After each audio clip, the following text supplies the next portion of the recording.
Good morning. My name is Michael Arnett. I'm a member of this congregation and your worship associate for today. This is my first time being a worship associate, so. So I was going to say go easy on me, but you're already going pretty easy on me. So on behalf of Reverend Dave Dunn, Director of Religious Exploration Lexi T. Brown, our music director Alex Peach, the greeters and the technical team that are making today's live stream possible, I would like to welcome you to the Unitarian Universalist Metro Atlanta North congregation, which we lovingly call UUMAN. UUMAN is a liberal faith community and with a mission to nurture our spirit, strive for justice, and transform the world. No matter who you are, who you love, or where you are on your spiritual journey, all are welcome here. Welcome to all that are joining us remotely. For any visitors who are here with us for the first time, and if you're willing and comfortable doing so, would you please stand and tell us your name and where you are from so that we can get to know you better?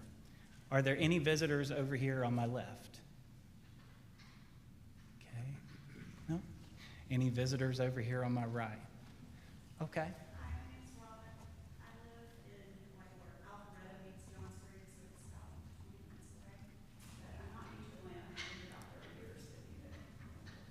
Okay. Welcome, Robin. So we have.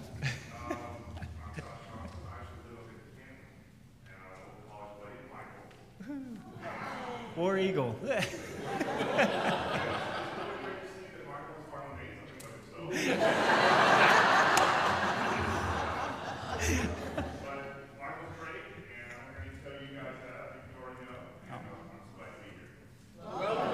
Welcome, Josh. Thank you. Love you, man. Okay. Happy Transparent Day. Since 2009, the first Sunday of November is celebrated as Transparent Day, where the LGBTQ plus community and its allies honor the trans community's rights. Okay, so announcements. We have several adult enrichment offerings during second hour. They are listed in your order of worship, along with the youth RE schedule and some upcoming UUMAN events. UUMAN will hold its semi-annual congregational meeting on November 24th at 12 o'clock with a community potluck immediately after service. Please label dishes as vegan, vegetarian, or meat and plan to join us. Next Saturday, November 9th, from 11 a.m. to 3 p.m., is the IRC Thanksgiving dinner. This is something that many at UUMAN did for many years prior to the pandemic. We need people to attend or at least prepare food that will serve 6 to 8 people. If you can't attend but can prepare food, it can be dropped off at UUMAN by 10 a.m. next Saturday. Please contact Kevin McCulloch or Reverend Dave for details. And now an announcement from Elizabeth Rohan.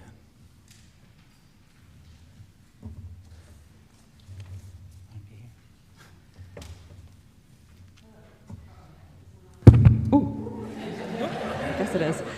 Hi, we will give an announcement about the auction, but that's not why I'm here right now. So our youth coming of age program will culminate the year with a trip to Boston to visit some historical UU sites, including a historic church.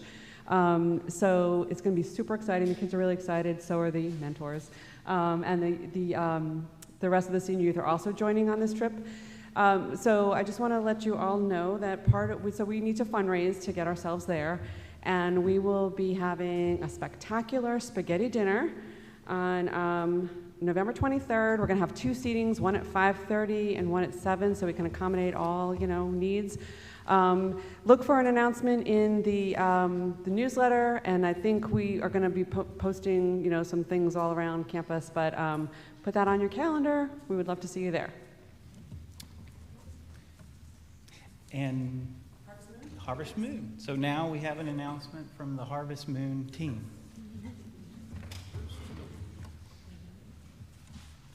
bags under our eyes. We're almost done. So this morning we had a few technical issues. You might have thought it could have been user error with Octria, but we think we broke Octria because of the success of the auction. That's right. So all of the items that are out in Fellowship Hall, many of them are still available until 1 o'clock today. 12:30. 12:30. Oh my gosh, you don't have that much more time to bid. So, so make sure that you get all those bids in before 12:30 when it closes. Go ahead. And when it closes at 12:30, you should get a notification that you have won whatever items you have won. If you find yourself on campus still after 12:30, Lori and Elizabeth will still be here and can help you get the items that you've won so that we can also cross them off so that we know that you picked it up. And if you're not on campus, then they're all mine. No. Then we'll send out some availability for when there will be somebody here on campus for you to be able to pick it up within the next week or so. Yes. And when we're all done, we will send you an email with the grand total, but I'll just tell you, it's really good so far.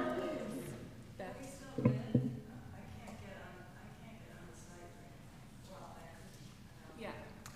You couldn't get on. I saw your email. I wrote you back. Once it was fixed, you can, go ahead and just refresh it. You should be able to get on. And if not, come see me and I will refresh it for you. Sarah? Yeah, it says that I've been outbid, but when I go in, it shows my current bid. Come see me. Yeah. One question we've had this morning is that those of you who are at the live auction and won things at the live auction, are those still open? Nope, those are yours. You won them.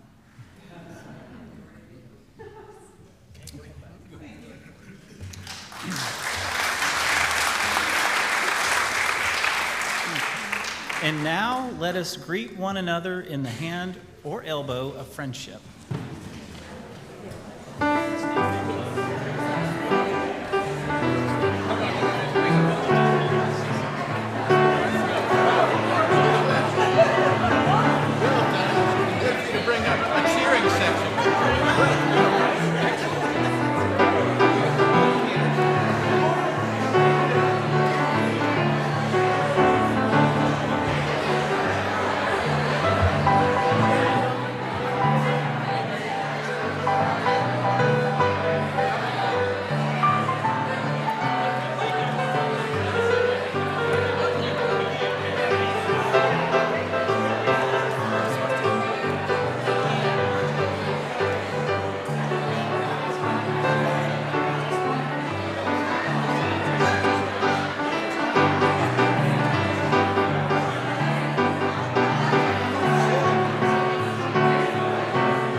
Good morning. The words of Betts Weineke. As we gather together this morning, may we learn to recognize and affirm the pieces of possibility, the bits of good that we bring. May we encourage rather than control, love rather than possess, enable rather than envy, allowing our individual gifts to weave a patchwork of peace. Each of us is indispensable if we are to minister to a broken and wounded world. Together, in our gathered diversity, we form a whole. And now let us light our chalice together.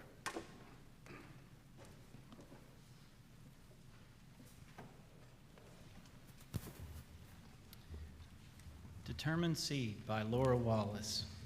As frozen earth holds the determined seed, this sacred space holds our weariness, our worry, our laughter, and our celebration. Let us bring seed and soul into the light of thought, the warmth of community, and the hope of love. Let us see together, hear together, love together. Let us worship.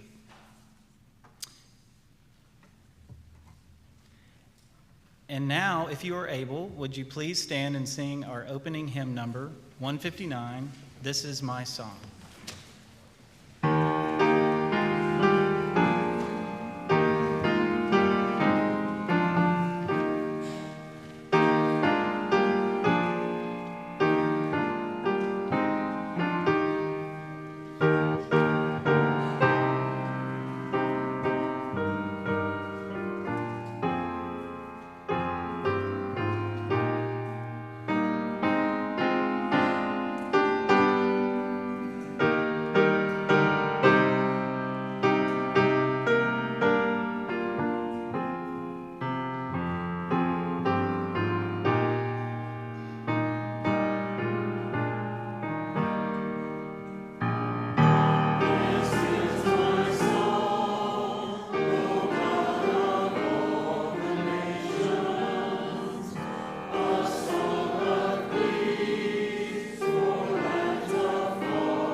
This is our wondering time / story time. If any children, do we have any children? If any children, I see some children. Do you want to come and listen to the story? Anybody else can come down as well. So our story this morning is called Keepinamook, Weatchaman's Thanksgiving Story. And before we begin, there's a note from the authors. This is the tale of the harvest feast shared by the newcomers and the Wampanoag people in 1621. The newcomers arrived in what is now Plymouth, Massachusetts, and colonized the ancestral home of the Wampanoag tribes. At the time of this first Thanksgiving, many tribes lived in the same area. They are often known as Indians or Native Americans. In this story, we call them First Peoples because they were the first to live on this land. The Wampanoag people have taken care of their land and tended their gardens for at least 12,000 years. The Wampanoag people hunt, fish, and raise the three sisters: corn, beans, and squash. Over time, First Peoples developed deep knowledge about the ways that many plants, often called medicine, help bodies and minds stay healthy. And there's a couple important words to know. Kipanamuk means the time of harvest. Nasamp is a traditional Wampanoag dish. Nukumus means grandmother. And Turtle Island is a name used by many First Peoples for North America based on traditional stories. And Wiachaman means corn.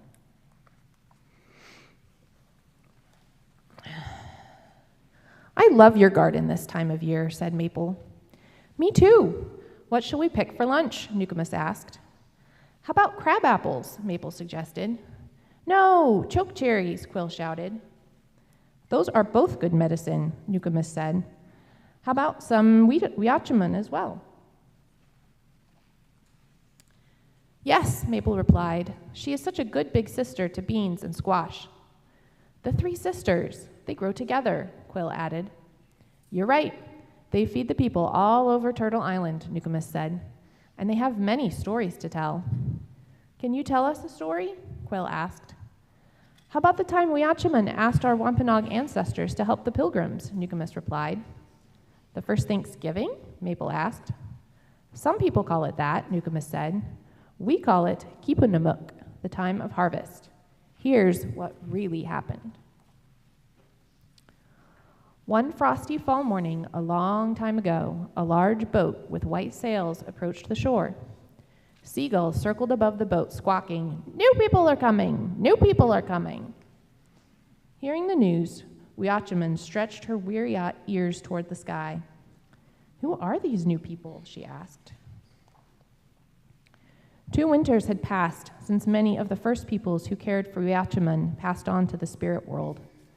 Those who were not taken by sickness found new homes to ease their heavy hearts and rebuild their lives. Wiachaman feared this winter would be her last and called upon Fox for help. Fox looked up at Wiachaman. Should we trust these newcomers? He asked. Stay close and watch what they do, Wiachaman told Fox. Fall turned to winter. Wiachaman and the other plants fell asleep. Fox watched the newcomers come ashore. He watched as they made their way into the forest. He watched them enter an abandoned Witu. He watched them take a cooking pot and a basket of Wiachaman seeds. Don't take us away, the seeds cried. We are waiting for the first peoples to come back in the spring to prepare our beds. We must grow first. But the newcomers could not hear the seeds. Their ears did not know the voices of the land. Fox watched the newcomers build homes on top of an empty village. He watched as they searched for food, but they could never find enough to eat. Many of the newcomers lost mothers, fathers, brothers, and sisters during the long, cold winter. The first peoples watched as well. News traveled fast among nearby tribes that the newcomers had arrived. Nobody was sure what to make of them. For many years, others had traveled across the sea to hunt, fish, and trade. Some were friendly, and some were not. These new people seemed different. They were here to stay. Winter turned into spring. The sun warmed the earth. The newcomers continued their search for food. Wiachaman awoke from her long slumber and thanked the Creator for another season. She and her sisters, Beans and Squash, pushed through the ground and reached toward the sky. Fox returned to share what he had seen.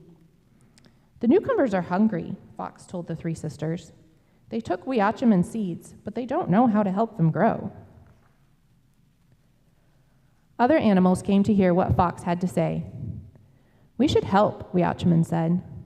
I agree, Beans said. Our home is their home now. I think we should too, said Squash. People help us grow. We must help, Deer said. We agreed to feed the people. In return, they care for the home we all share. I wouldn't, said Fox. The newcomers don't know our world. Sometimes new people can seem scary, Rabbit said. The Creator tells us to help all living things. This is how the world works. Yes, Duck and Turkey agreed. "It's settled," said Weachaman. "We will send the First Peoples to help the newcomers." Over the next few nights, Weachaman sent dreams to the First Peoples with a message. "Bring me and my sisters to the newcomers. They are hungry and need help." The First Peoples listened. Their leader, Usamikwan, visited the newcomers. He could see that they wanted peace.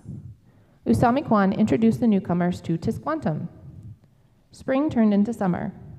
Tisquantum showed the newcomers how to raise Weachaman and her sisters beans and squash.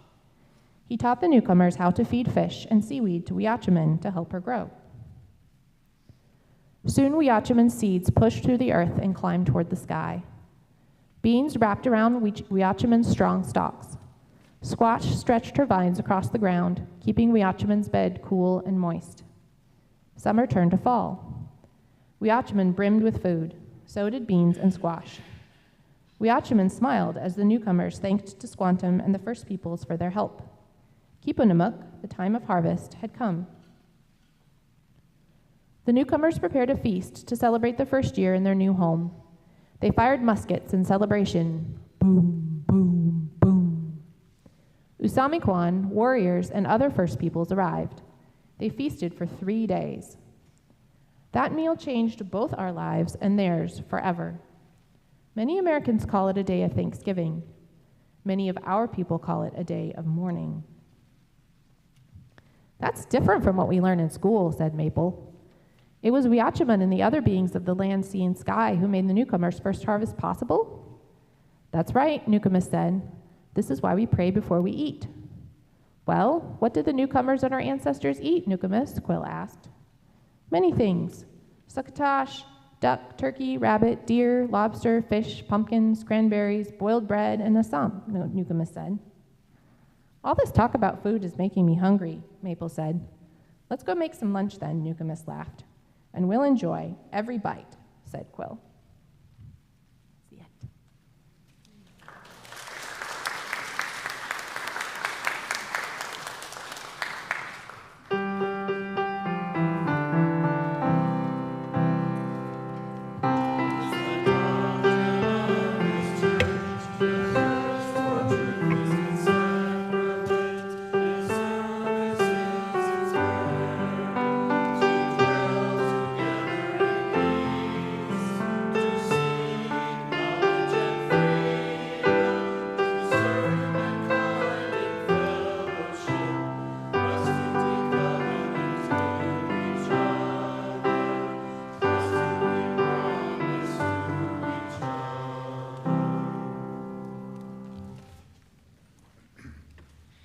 At this point in our service, we share our joys with each other to magnify them and our sorrows to divide the weight of their pain.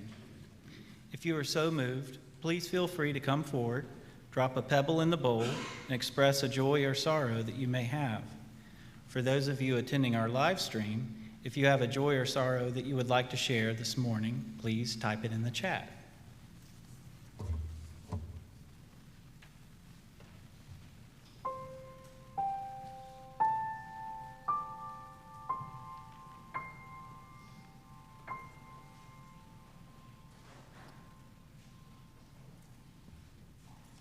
Hi, good morning. I'm Chloe.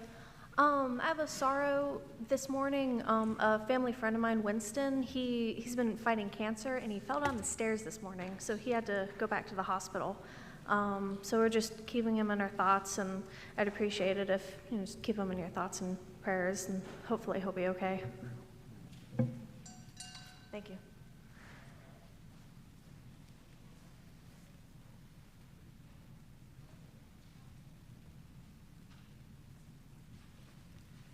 I'm Miriam, and I've got a joy and a remembrance.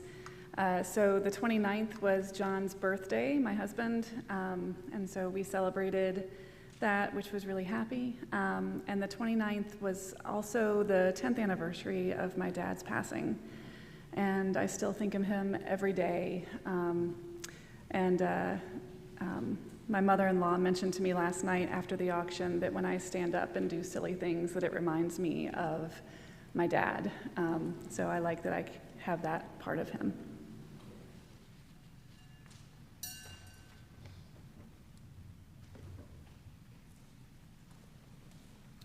One final pebble for all those joys and sorrows still too tender to escape the folds of our hearts. Let us keep one another in our thoughts the coming week.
Wonderful job. Great tune, too. Do I really got to give this sermon? Are we done here? I think I heard that at GA once. I think I heard that at GA. And I'm like, I got to get that tune. All right. So speaking of sermons, the first sermon I ever gave was at the UU Church of the South Hills in Pittsburgh, a church called Sunny Hill because it's on Sunny Hill Drive. It was which is Pittsburgh, PA, in the spring of 2011. It was my home congregation. I've been a member there at that time for 18 years. And so it was a friendly crowd. I knew everybody there.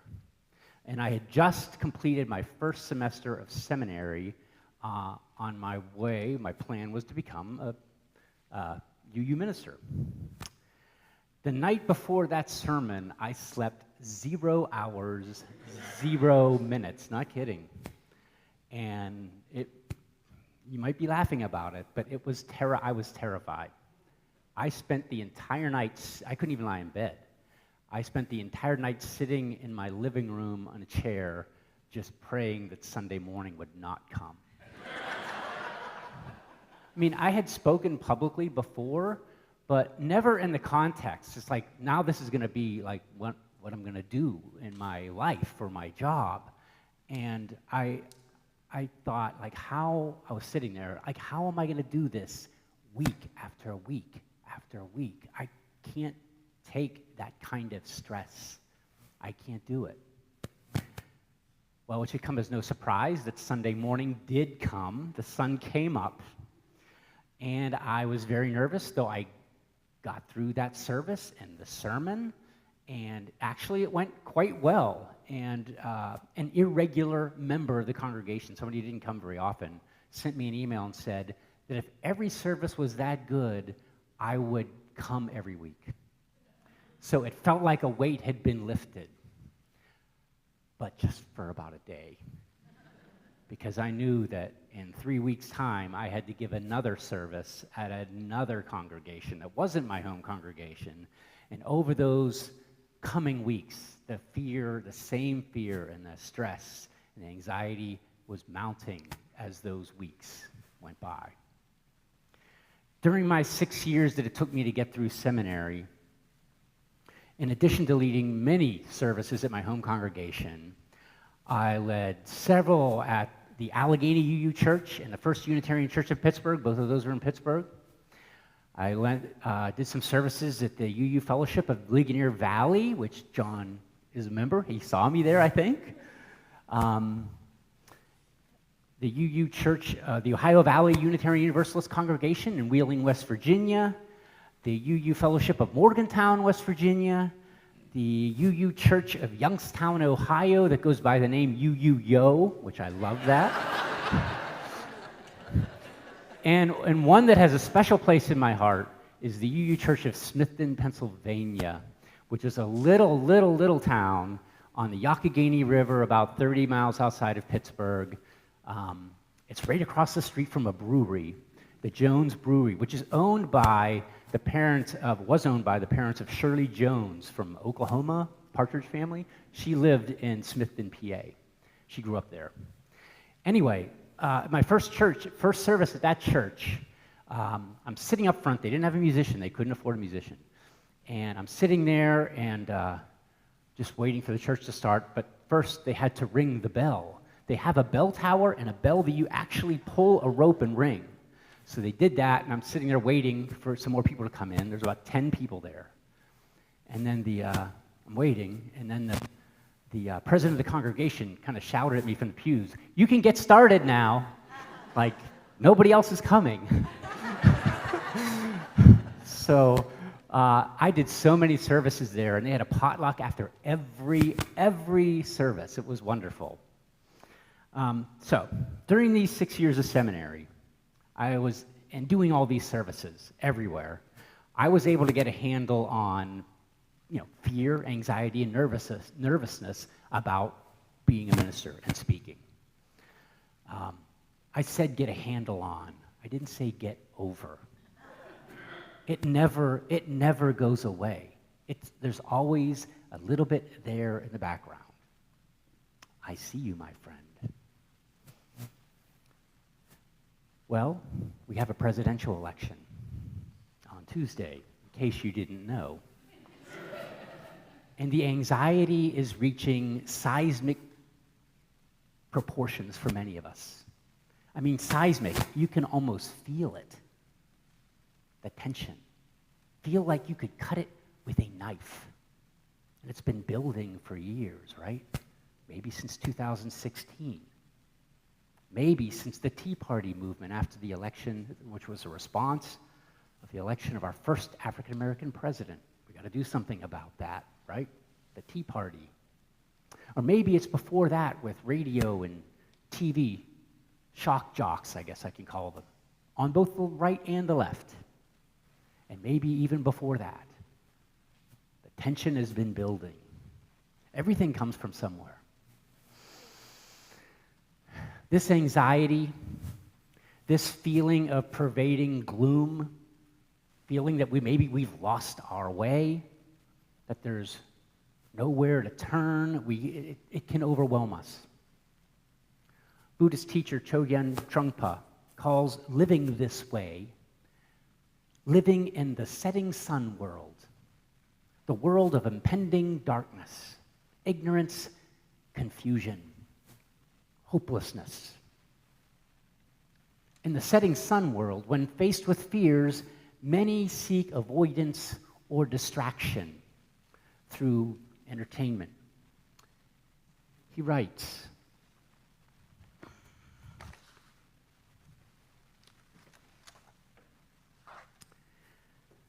"Look at how people in the setting sun world conduct themselves. Those trapped there are aggressive and fearful. Whenever genuine sadness attempts to enter their minds, they try to block it from happening.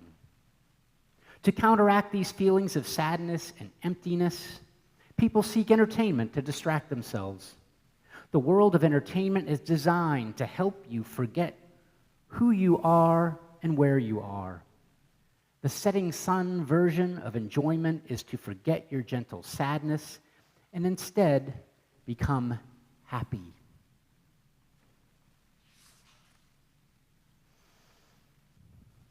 Yet allowing this anxiety and fear, this gloom to overwhelm us is a choice we make, and we're responsible for it. And I don't mean to minimize it. This is hard. It's not easy. But we have to hold a mirror up to ourselves to see how we might be even using this setting sun world that we may have bought into.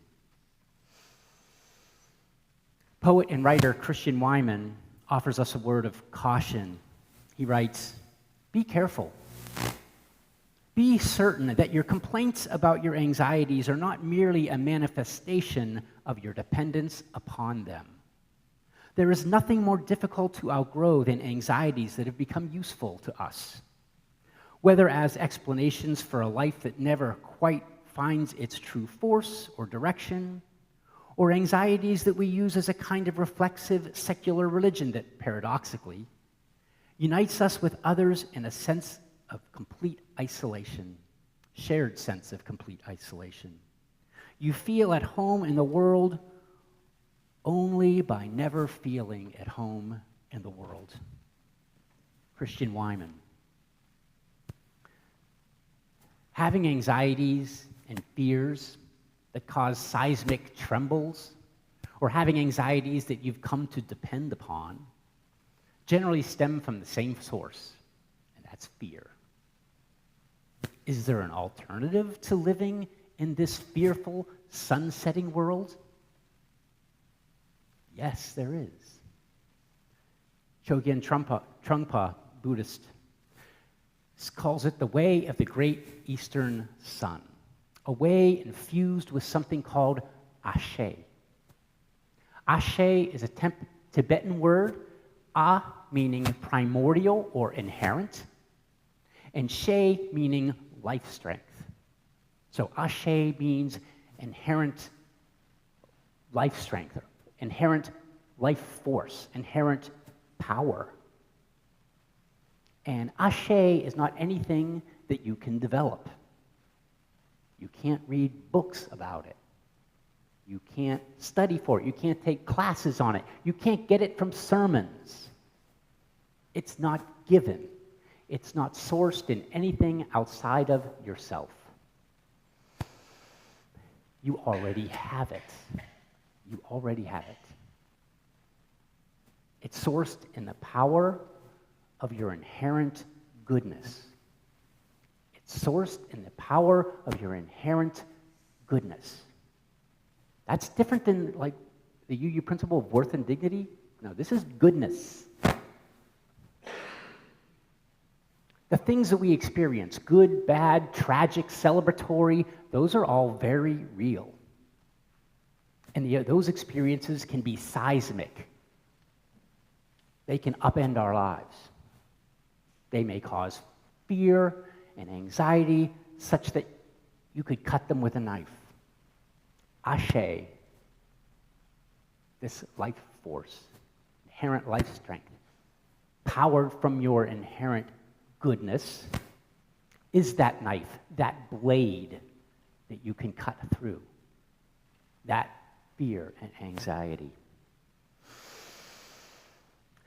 This is not easy to live, and maybe you don't even believe it. I don't know that I believed it when I first came upon this idea. Ashe, inherent goodness? We've all seen people who seem to act contrary to that, right? We've seen that. We know that. And in our culture, on TV, in the media, we've always been told that we're not good enough, that we need to get it from somewhere else, usually by buying it somewhere. That we're not enough. We're told that the world out there is a sun-setting world, setting sun world. We're told that the world out there is not good, and you should just go along, give in, give up. No, Ashe, life strength through our inherent goodness. It's not easy to believe. Maybe that's what life is about. Maybe it takes a lifetime for us to finally realize that we have inherent goodness. Many of the people who we consider prophetic summoned their inherent power of Ashe. They faced huge obstacles, injustices, their own fears and anxieties. Yet rather than clouding them over with entertainments, they forsook the setting sun world and instead chose to turn and face that fear and anxiety and face the world of the great eastern sun, which is a world of hope, gentleness, compassion, kindness, mindfulness. Gandhi and Martin Luther King come to mind. Despite discrimination, horrible situations that they found themselves in, they recognized their inherent power of Ashe, and they led with actions of ahimsa, which is non-harming, non-violence. And they led with ahimsa not because they thought it would be a clever strategy that might gain them a lot of sympathy when they see in the media them not resisting and people getting clubbed without them resisting. They didn't do that for that reason. They did it because they recognized the Ashe, the inherent goodness in those who were oppressing them. That goodness was in their oppressors as well. Any violence that they would do would be buying into the setting sun world.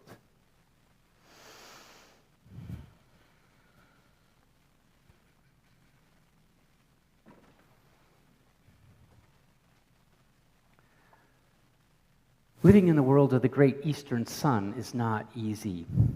Objects of fear don't go away. Something to fear is required for you to be fearless. And living in this way involves facing rather than fleeing, and that can be exhausting. Again, Chogyam Trungpa writes, Living in the world of the great eastern sun does not give you the degraded sun-setting concept of rest, which is purely indulging in your confusion rather than actively listening to the echo of your awareness in the real world. Sometimes you're tempted to return to that cowardly sunsetting world and you just want to flop down and forget it all. Forget the echo of your own awareness. It seems like a tremendous relief to not have to work so hard. But then you discover that this world, even without the echo of your awareness, is simply too deadly. You find it refreshing to get back to the world of the great eastern sun, which is so much more alive. It's so much more alive. Many people will tell you to buy into this setting sun world. Certain politicians come to mind. But we're not buying what they're selling. We're not buying what they're selling. Instead, buy into you. Buy into what you have, your inherent Ashe, your inherent power inside of you. Buy into that. Believe in that. Use that blade of Ashe to cut through the fear and anxieties that will always be there. And use it to reconnect and spread your inherent goodness throughout the world.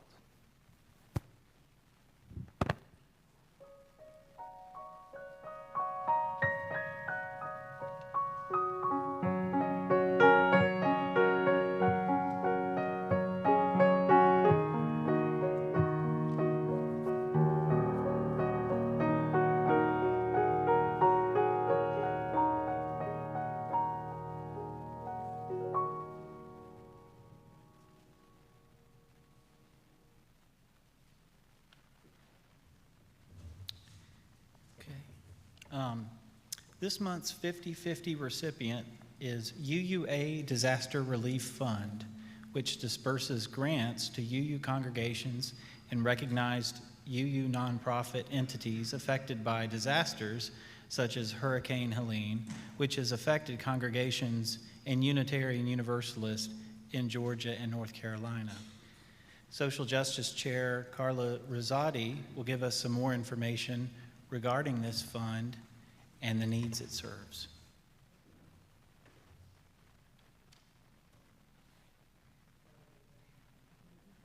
So I'm Carla Rosati. I'm co-chair of your social justice team.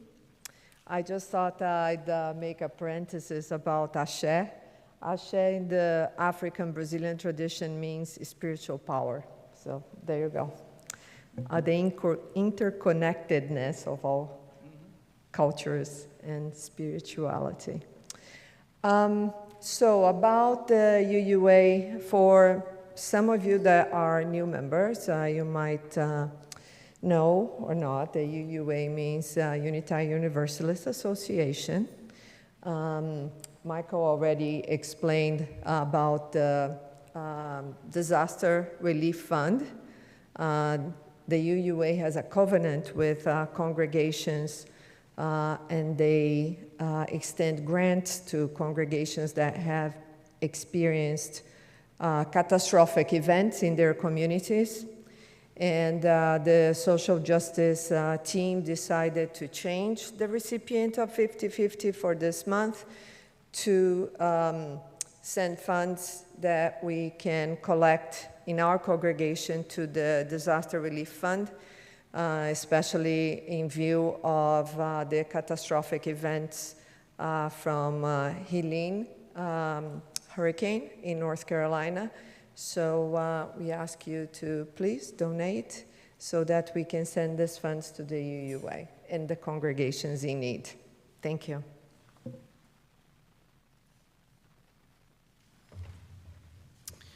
So in an effort to fulfill and further the vision and mission of this congregation, we ask that our members and friends share of their time, treasure, and talents. With this, we will now take the offering. You may also use the Give Now option in the Breeze app. Again, as Carla pointed out, this month's 50/50 recipient is the UUA Disaster Relief Fund. Any checks or Breeze donations specifically designated as 50/50 this month will go to support that work.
We accept this sacred offering, generously given by our beloved members and friends. May we use it wisely, judiciously in service to our mission and on behalf of the UUA Disaster Relief Fund.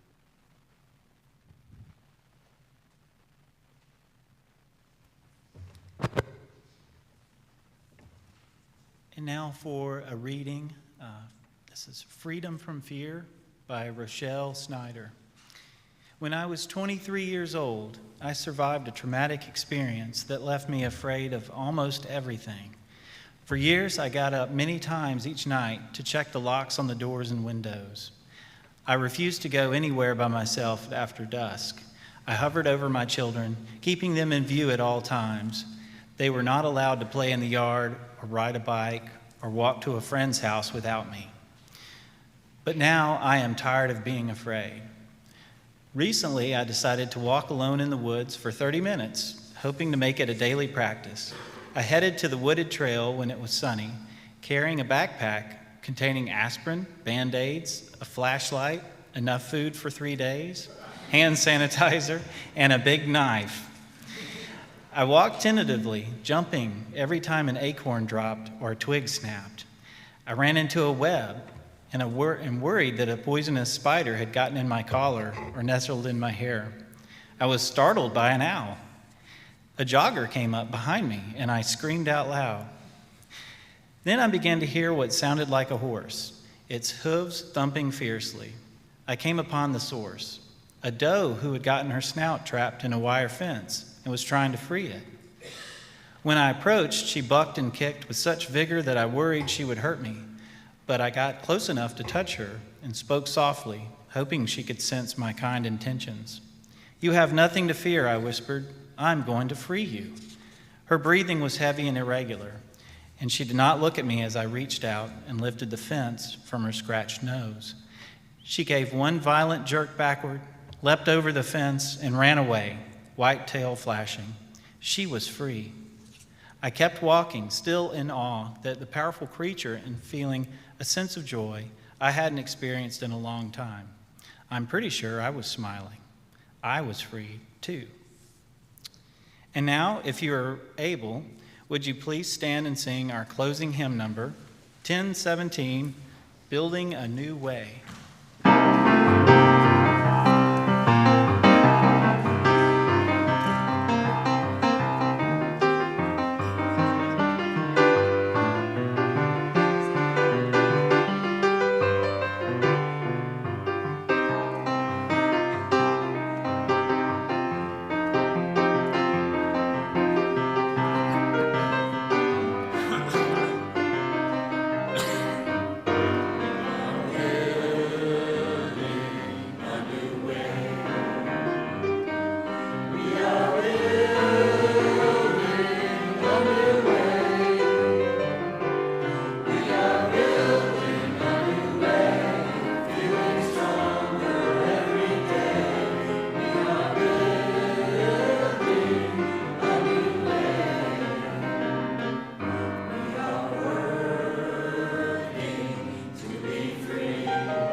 We extinguish this flame, but not the light of truth, the warmth of community, or the fire of commitment.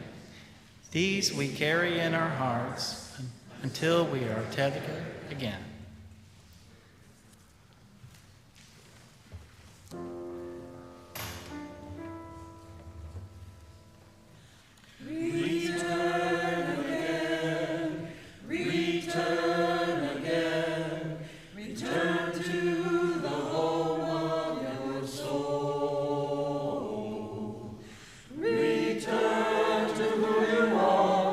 Return to what you are.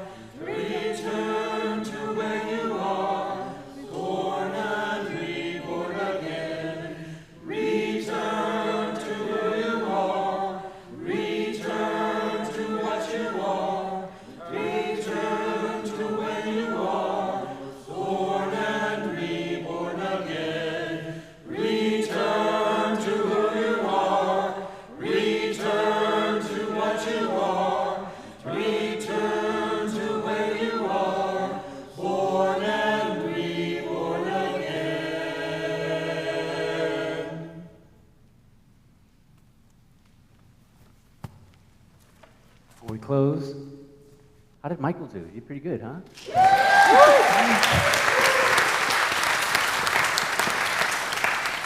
And one other thing, these balloons were made by that guy over there, Paul Teal.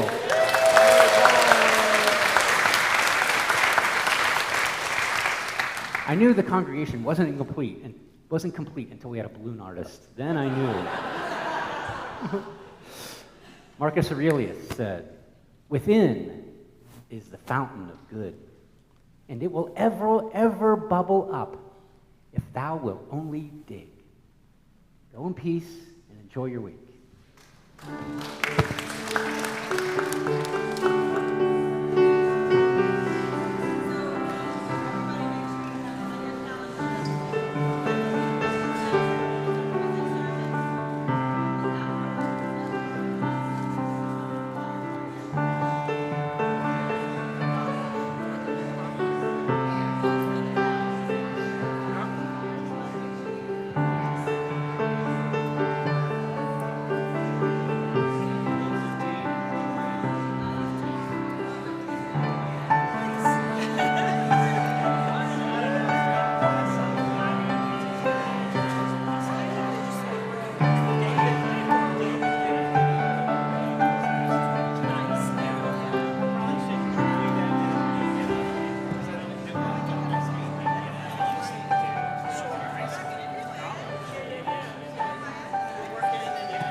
It was perfect.